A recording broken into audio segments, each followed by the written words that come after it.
আমি সূর্যকে কেল্লা হিসাবে হাজির করেছেন। আল্লাহু আকবার বলেন না। নবীর মা আরেকটা কান্না করতেন, আল্লাহর কাছে বলতেন, মালিক, আল্লাহ তার বাবা যদি বেঁচে থাকতো খুব তার বেড়াইতে নিত, ওই বাজারে যেত, সেই বাজারে যেত, বোনের বাড়ি যেত, ফুফির বাড়ি যেত, তার তো কেউ নাই বেড়াইবার। আল্লাহ গো হাবিব, আপনার মনে কষ্ট, আপনার মায়ের মনে কষ্ট ছিল যে বেড়াইতে পারে না, বাবা থাকলে বেড়াইতো। কই বেড়াইতো? দুনিয়ার ওই বাড়ি থেকে ওই বাড়ি নিয়ে যেত, ওই গ্রাম থেকে ওই গ্রামে নিয়ে যেত, ওই দেশ থেকে ওই দেশে বেড়াইবার জন্য নিয়ে যেত, দাওয়াত খেত। আমি আল্লাহ সান্ত্বনার জন্য এত শান আপনাকে বাড়াইছি, আর আজিমে মেহমানদারির দাওয়াত করেছি।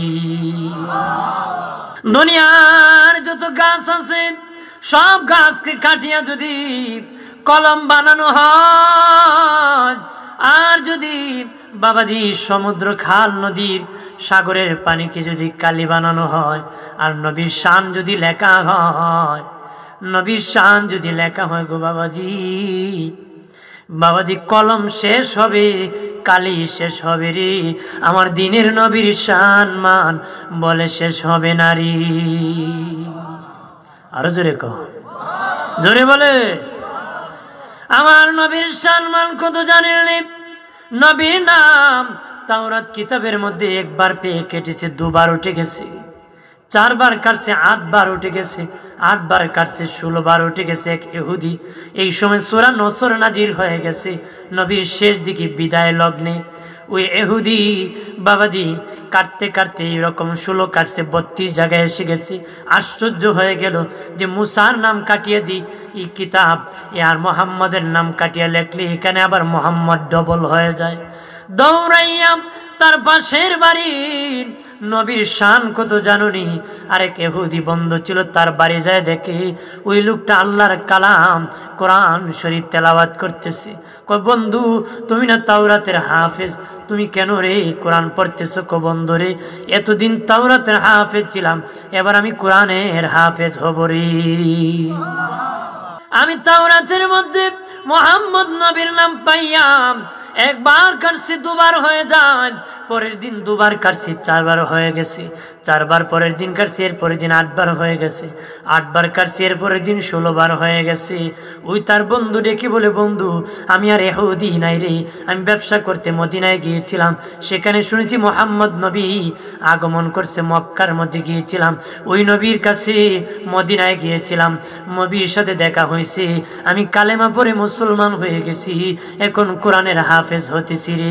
ওই নবীর এই যুগ এখন, তুই যদি এরকম ভাবে কাটা শুরু করস আর কাটতে থাকস, এক সময় দেখবি তোর তাওরাত কিতাবের মধ্যে মুহাম্মাদের নাম ছাড়া আর কিছু নাই রে। ব্রাকিয়া বলে, রে বন্ধু, যদি ভালো হতে চাস মদিনায় তাড়াতাড়ি যা, ওই নবীর দরবারে কালেমা পড়ে মুসলমান হয়ে যা রে।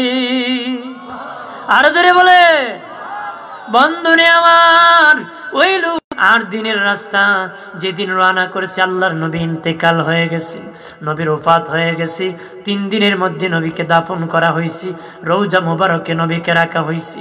বাবাজি 8 দিনের মাথায় মদিনার মধ্যে পৌঁছে গেছে। যখন মদিনায় পৌঁছে গেল গো, ওই মদিনায় কান্নারুল সব সাহাবীরা জায়গায় জায়গায় বসে কাঁদতেছে। সর্বপ্রথম হযরতে সালমান ফারসির সাথে দেখা হলো। সালমান ফারসিকে ডেকে রাসূলুল্লাহর কাছে এসেছি। সালমান ফারসি বলে, না না, আমি ওই নবীর সাহাবীর সামনে যাও। যেতে যেতে যেতে বাবাজি আল্লাহর নবী রওজা শরীফে ঢুকে গেল। নবী রওজা মুবারক পেয়েছে, বাবাজি রওজার পাশে চোখের পানি ছেড়ে কান্নাকাটি করতেছে। ডেকে বলে, নবী গো, বড় আশা করে গো, বহু দূর থেকে এসেছিলাম কালেমা পড়ে মুসলমান হব, ও নবী আমি পাই না, কি করব, এরকম হতাশ করতেছে। হযরতে আলী রাদিয়াল্লাহু তাআলা আনহু দাঁড়ানো ছিলেন। আলী বলেন, তুমি যদি নবীকে পেতে চাও তাড়াতাড়ি করে দিনের কালেমা পড়ে মুসলমান হয়ে যাও। হযরতে আলী রাদিয়াল্লাহু তাআলা আনহু ডেকে বললেন, তুমি কালেমা পড়ো, নবীকে পেয়ে যাবা। ওই লোক কালেমা পড়ে নিল। আলী রে, কালেমা পড়লাম ঠিক, আমার নূরের নবীর সাথে তো দেখা হলো না রে। আমি নবীকে পাই নাই রে আলী, নবীর সাথে কেমনে দেখা হবে রে? রে আলী, কিভাবে দেখা হবে? আলীর নবী তো বিদায় হয়ে গেছেন। নবীর একটা জুব্বা মুবারক তোমার বাড়ি যদি থেকে তাকে আমাকে একটু এনে দাও। নবীকে দেখি নাই, নবীর জুব্বা দেখে প্রাণটা জোড়াইতাম। বাসায় যাইয়া আমার নূরের নবীর জুব্বা মুবারক আনিয়া ওই লোকের কাছে যখন দিলেন, জুব্বা নিয়ে চুমু খাইতেছে, ঘ্রাণ টানতেছে, ঘ্রাণ টানতেছে। কয় আলী রে, ওই নবীর জুব্বা কত সুন্দর, ঘ্রাণ তত সুন্দর, না জানি নবী কত সুন্দর ছিল রে আলী। আলী রে, নবীর মেশকের ঘ্রাণ কত সুন্দর, না জানি রে আমার নবী কত সুন্দর ছিল, নবী কত সুন্দর ছিল জাননি রে, জানেননি কত সুন্দর ছিল। জিবরিল আমিন নবীর কাছে আসিয়া বলেছে, ইয়া রাসূলুল্লাহ, আপনি কত সুন্দর। মানুষ বলতেছে নবী আপনি অনেক সুন্দর, অনেক সুন্দর, এই সুন্দর পৃথিবীতে কোনো মানুষকে এত সুন্দর দেখি নাই। এত সুন্দর নবীর চেহারা নিয়ে যখন কাবা ঘরের সামনে দাঁড়াতেন, কাবা ঘর নূরে আলোকিত হয়ে যেত। মায়েশা বলেন, আমার স্বামী যখন বেহেশতি হাসি হাসতো, দাঁতগুলা সামদেশের প্রাসাদগুলা আলোকিত হয়ে যেত।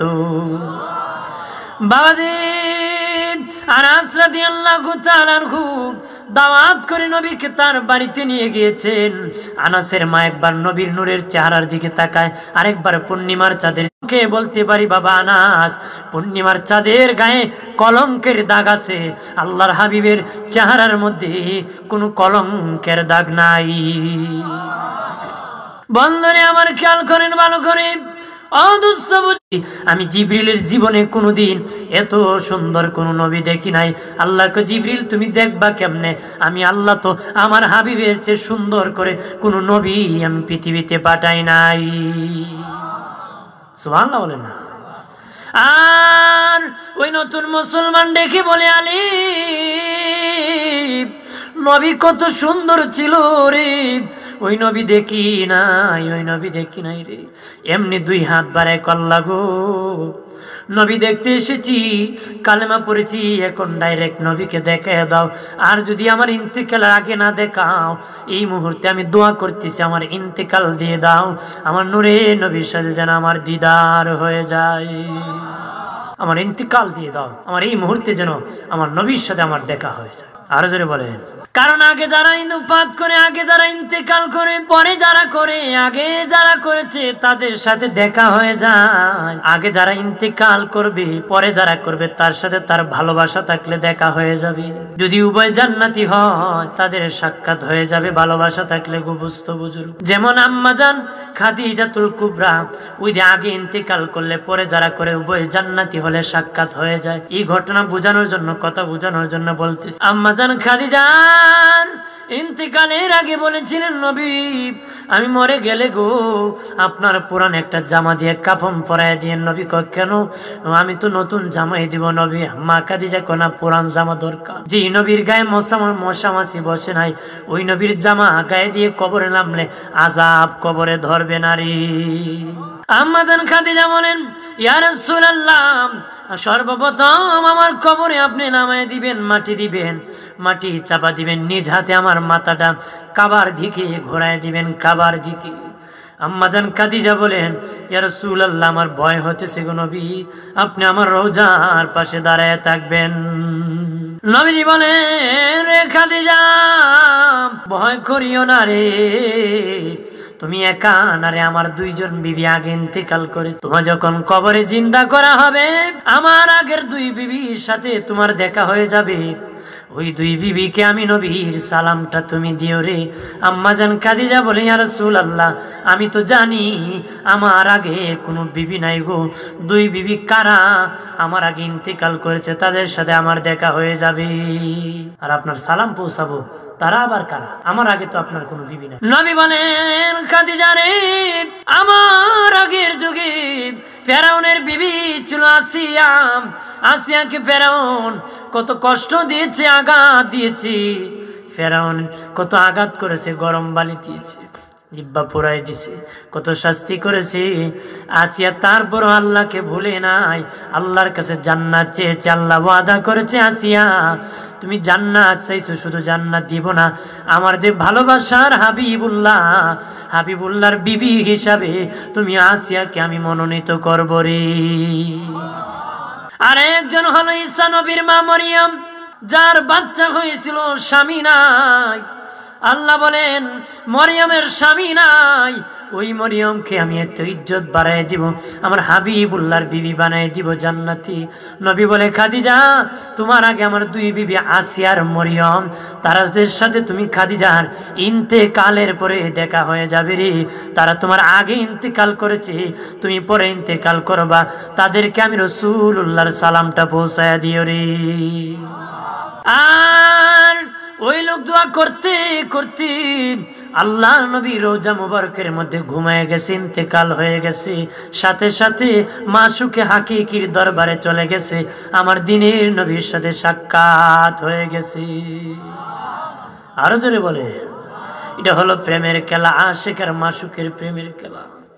প্রেম বাবাজি, এমন ভালোবাসা তাদের ছিল নবীর প্রতি, নবীও তাদেরকে ভালোবাসতেন। নবীর মান শান, নবীকে এত ভালোবাসতো তারা, নবী যা বলেছেন তা পালন করত, নবী আদেশ করেছেন পালন করত, নিষেধ করেছেন সব তারা পালন করত রে। নবী শান মান কত বলবো। আল্লাহ কইছে ওমা আরসালনাকা ইল্লা রাহমাতাল লিল আলামিন, আল্লাহ রাসূলকে রাহমাতাল লিল আলামিন হিসেবে পাঠিয়েছে। আলম এক বচন, আলামিন বহু বচন। আল্লাহর শানে বলছে আলহামদুলিল্লাহি রাব্বিল আলামিন, নবীর শানে বলছে কি আল্লাহ বলেন আমি সৃষ্টির রব, আমার সৃষ্টির রব হলাম আমি আল্লাহ, আর আমার হাবিবকে তামাম সৃষ্টির রহমত হিসেবে পাঠাইছি। দিনের নবীর সম্মান কত জানো নি রে মুমিন? মুশরিকরা নবীর কাছে আসিয়া বলেছিল, ইয়া রাসূলুল্লাহ গো মুহাম্মদ, আপনার কোরআন যদি সত্য হয়ে থাকে, ইসলাম যদি সত্য হয়ে থাকে, আসমান থেকে বলেন পাথর বর্ষণ করতে, গজব নাজিল করতে। নবী বলেন আল্লাহ তুমি পাথর বর্ষণ করো, তাদেরকে প্রমাণ করে দাও। আল্লাহ বলেন হাবিব রহমত হিসেবে দুনিয়া আছেন, ওই রহমতে আমি আল্লাহ আছি, সেখানে গজব দাও আমি আল্লাহ আর শুভ হবে না রে। আমার মায়ের নবী হাবিবুল্লাহ, তারা যদি বিশ্বাস না হয় তাদেরকে বলেন পূর্বে যুগের নবীদের যুগে আমি আযাব দিয়েছি পাপাচার করলে, পূর্বের যুগে যারা পাপ করত তাদেরকে আযাব দিয়েছি। নবী কত শান কত রহমত বোঝানোর জন্য বলতেছি।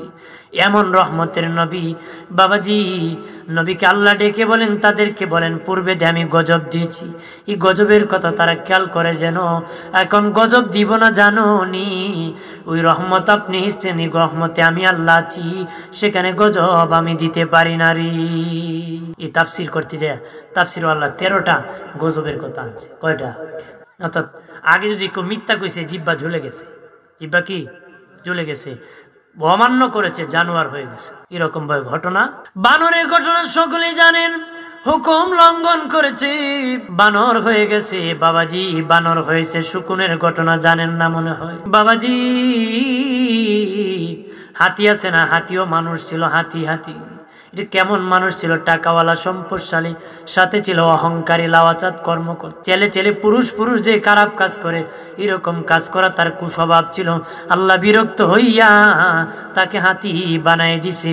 এখন কত আযাব কামাই করে আল্লাহ এখনো হাতি বানায় না, আগে বানাইছে পাপ করার সাথে সাথে, এখন কেন বানায় না? আল্লাহ আমার নবী তোমাদের মধ্যে রহমত হিসেবে আছে, সেখানে গজব দেওয়া আমার জন্য শোভনীয় নয়।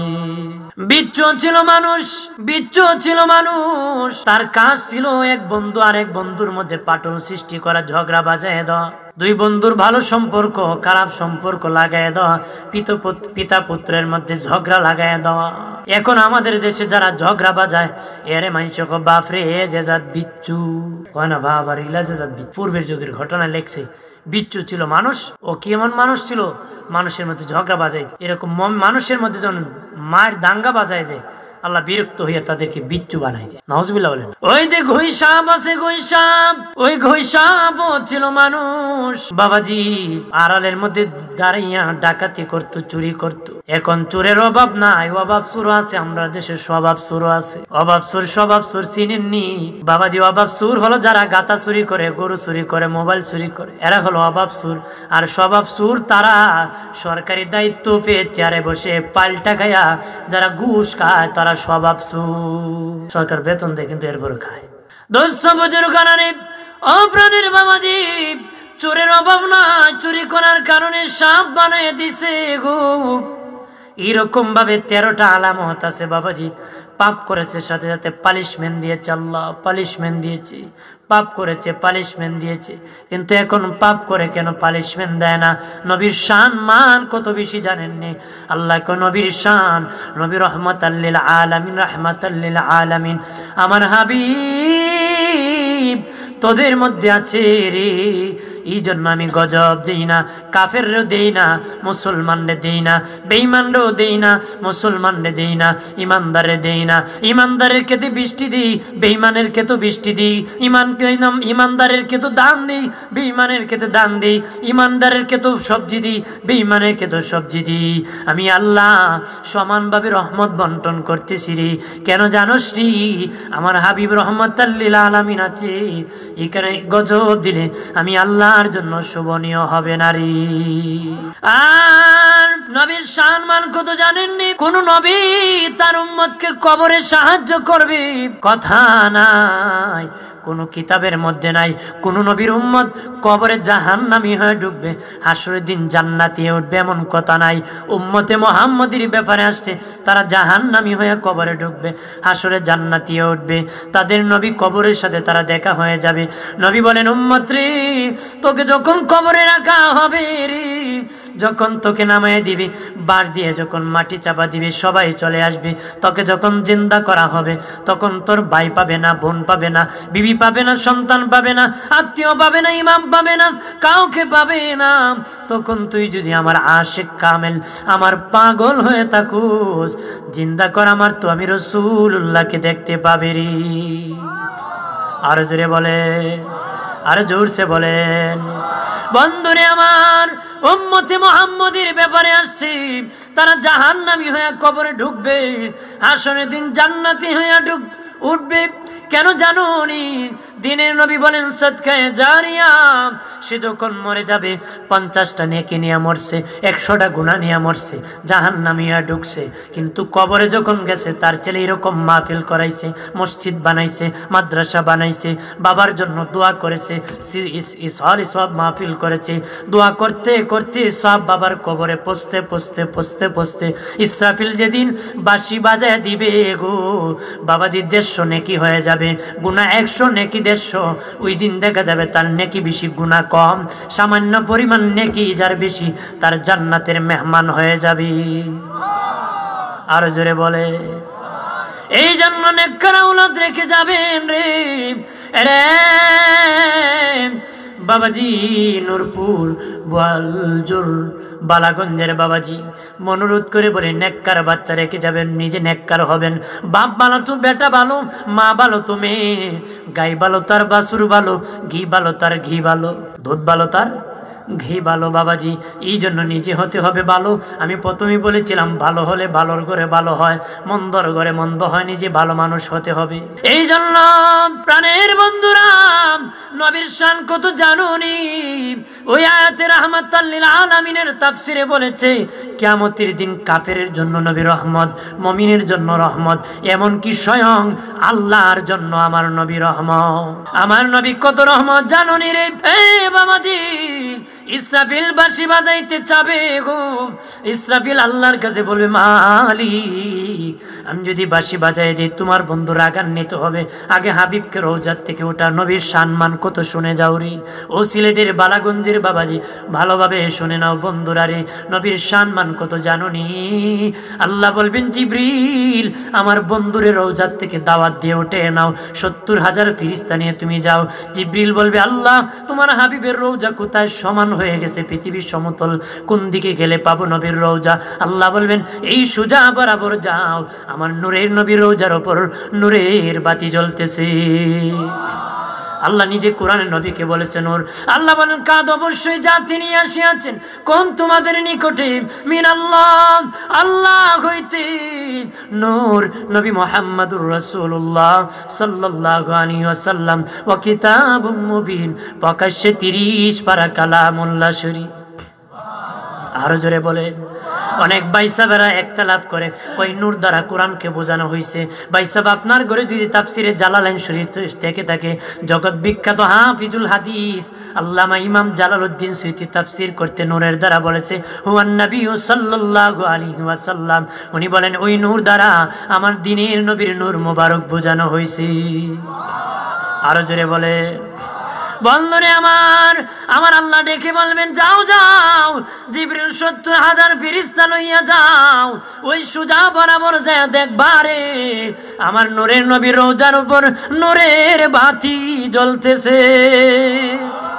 জিবরিল যায় দেখবেন দিনের নবীর রওজার উপর নূরের বাতি জ্বলতেছে। এমনি নবীকে দাওয়াত করবে নবীর রওজার থেকে। নবী বলেন সর্বপ্রথম আমি নবীর রওজা ফেটে যাবে, আমি নবীর রওজার থেকে উঠে যাব। উঠার পরে জিবরিল বলবে আল্লাহ আপনাকে সালাম দিয়েছেন, হাসরের ময়দানের মাকাম মাহমুদের দাওয়াত করছে। আর জোরসে কর মাকাম মাহমুদের দাওয়াত করছে। জিবরিল তাকে দেখবে আল্লাহর নবীর কাফন মোবারকের মধ্যে কাদা মাটি লেগে আছে, কাদা মাটি লেগে আছে। জিবরিল আমিন ডেকে বললে ইয়া রাসূলুল্লাহ নবী, ও মায়ের নবী আপনার কাফনের মধ্যে কাদা মাটি কেন গো? নবী বলবেন এর জিবরাইল এই পৃথিবীতে সারা জীবন উম্মতের জন্য কেঁদেছি, আর যেদিন রোজায় গিয়েছিলাম উম্মতের জন্য কাঁদতে কাঁদতে কাঁদতে কাঁদতে আমার রোজার মাটি কাদা হয়ে গেছে। আল্লাহর ওলি মনসুর হাল্লাদ স্বপ্নে দেখে আল্লাহর নবীর রোজা পানির উপরও ভাসতেছে। ডাক দিয়ে নবী আপনার রোজা পানির উপর কেন ভাসতেছে? নবী কো মনসুর আমি যখন রোজায় এসেছি, আমার উম্মত যখন অপরাধ করে, আমার দরবারে যখন অপরাধ পৌঁছে যায়, আমি গুনাহ দেখিয়া চোখের পানি ছাড়িয়া রে কাঁদতে কাঁদতে আমি রাসূলুল্লাহ রওজার সাগর হয়ে গেছে। আল্লাহর ওলি মনসুর হাল্লাজ ঘুম থেকে উঠিয়া বাজারে বাজারে ঘুরে আর কান্দে কয় কান্দায়ো না কান্দায়ো না নবীকে, কান্দায়ো না কান্দায়ো না নবীকে, নবীকে কাঁদাইলে কাঁদবা হাসরে, নবীকে আজরাইল শিয়া যেদিন নিবে প্রাণ, 3.5 হাত জায়গা হবে বাসস্থান। আল্লাহুম্মা ওয়ালা আলি। আমার বানের বাবাদেব জিবরিল আমিন ডেকে বলেন নবীজি মাটি কেন? নবী বললেন কেঁদে কেঁদে লেগেছে রে। ওই দিন নবী বলবেন, জিবরিল বলবে নবীজি আপনার জন্য হাসরের মাঠ সাজানো হয়েছে। নবী আপনি কাদা মাটি নিয়ে হাসরের মাটি দাঁড়াবেন, আপনার যে কত শান কত মান হাসরের ময়দানে প্রমাণ করার কারণে আল্লাহ সাজাইছে গো নবী। আপনার শান মান বোঝানোর জন্য আমার আল্লাহ হাসরের মাঠ সাজাইছে। নবীজিকে অনুমতি দেন আমি পরিষ্কার করে দেব। আমার দিনের নবী বলবেন জিবরিল ওরে জিবরিল আমি পরিষ্কার করতে দিব না, কেন জানোনি? ওই কাদা মাটি নিয়ে আল্লাহর দরবারে আমি নিয়ে যাব, আমার মালিককে দেখাবো আমার উম্মতের জন্য আমি কত কান্না করছি। দিনের নবী বলেন দৌড়াদৌড়ি শুরু হবে, আল্লাহ কাহার হবেন। আল্লাহু আকবার বলেন না। আমার আল্লাহ ভয়ঙ্কর রূপ ধরবেন। আল্লাহর ভয়ঙ্কর রূপের মধ্যে কেউ কোনো কথা বলার সাউন্ড করার সুযোগ পাবে না, কোনো নবী না, কোনো রসুল না, কোনো ওলি না, দুনিয়ার কোনো নারী পুরুষ নারী। আল্লাহর নবী রহমতাল লিল আলামিনের ব্যাখ্যায় লেখছে আল্লাহ কত নবী, আল্লাহর জন্য নবী কত রহমত। নবী যখন আল্লাহর দিকে তাকাবেন গুসা সব চলে যাবে রে। এই হলো রহমতের নবী। এত রহমত, আল্লাহর দিকে যখন নবী তাকাবেন আমার আল্লাহর রাগ গুসা সব শেষ হয়।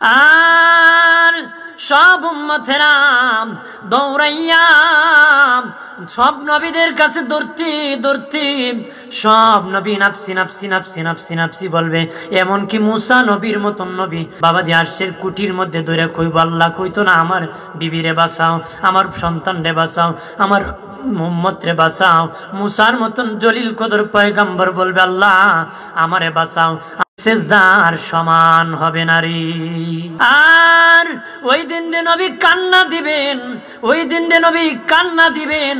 পৃথিবীর সব নবী রাসূল, পৃথিবীর সব মানুষের কান্না যদি রে এক পাল্লায় তোলা হয়, আমার দিনের নবীর ওই দিনের কান্নার সমান হবে না রে। প্রাণের বাবাজি নবী সেজদায় পড়ে যখন উম্মতি বলে কান্না দিবেন, এমনি আমার আল্লাহ মাকাম মাহমুদে বসায় দিবে। মাকাম মানে জায়গা, মাহমুদা মানে প্রশংসিত। তাফসীর রুহুল মানিতে আল্লামা আলুসি বাগদাদি হানাফি রাহমাতুল্লাহ আলাইহি বলেন, মাকাম এমন একটি জায়গা যেটা হলো আমার আল্লাহর কুদরতি কুল। আরো জোরে কর। স্টেনে যখন কাঁধে যখন মা কোলে ওঠায়, বাবা কোলে উঠায়, দাদা কোলে উঠায়, আমার নবী যখন সেজদায় পড়ে কানবে, এমনি আল্লাহ কুদরতি হাত বাড়াইয়া কোলে উঠাইয়া বলবে, হাবিব কানবেন না, আপনি যাকে খুশি তাকে সুপারিশ করেন, আমি আল্লাহ আপনার সুপারিশ গ্রহণ করব। মাকামা মাহমুদার একটা তাফসীর হলো চেয়ার, আর একটা কি চেয়ার। আল্লাহ এক চেয়ারে বসবে, নবীকে আরেক চেয়ারে বসাবে। আল্লাহু আকবার বলেন, আরো জোরে বলে।